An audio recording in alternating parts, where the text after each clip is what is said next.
Awali ya yote napenda niwashukuru ndugu mlioshiriki kwenye msiba wa mzee wangu.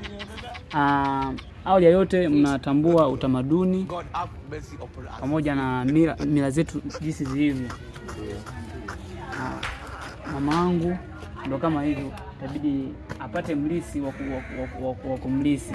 Kwa hiyo mimi nikaamua niwaite ndugu zangu mje muone kama tunafanyaje na nani ambaye atamlisi mama yangu.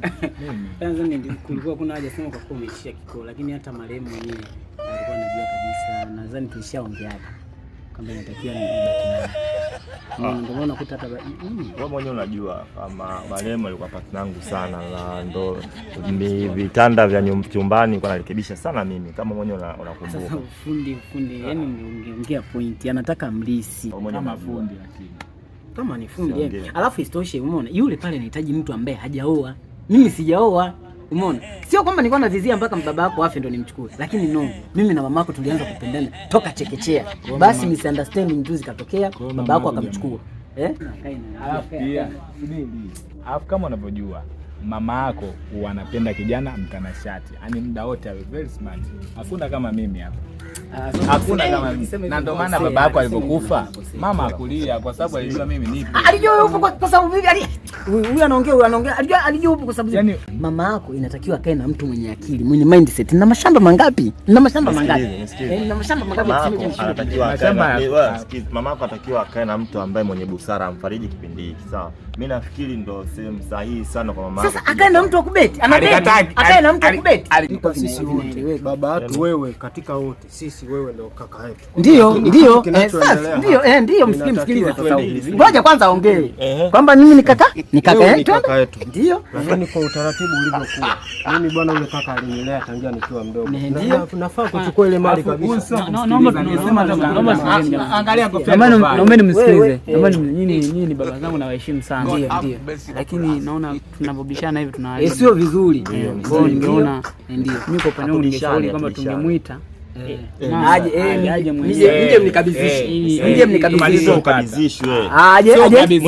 Yaani umuite mamako kwa sababu aje. Nisikilize mwenyewe mwite aje anione. Mwite nani? Mwite aje kunichukua. Mimi ndio kwa upande wangu nikana. Basi naweza ikawa vizuri. Kamuite, mimi nadhani ungemuita aje kunichagua. Mama, njoo. Wewe mdirect moja kwa moja.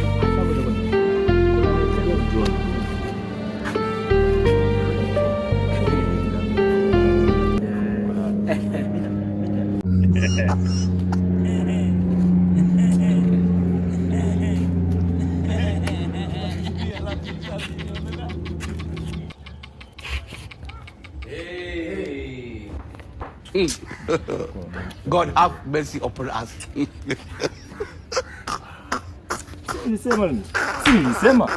Nilisema. Zaka, Lia, hamtafika mbali. Mimi nawashukuru sana.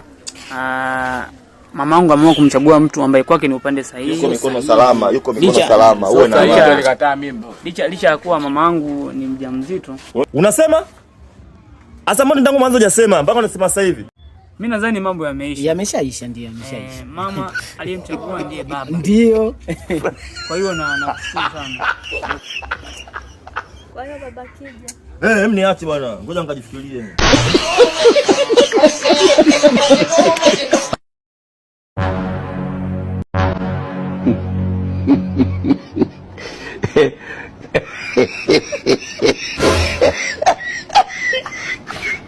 Good.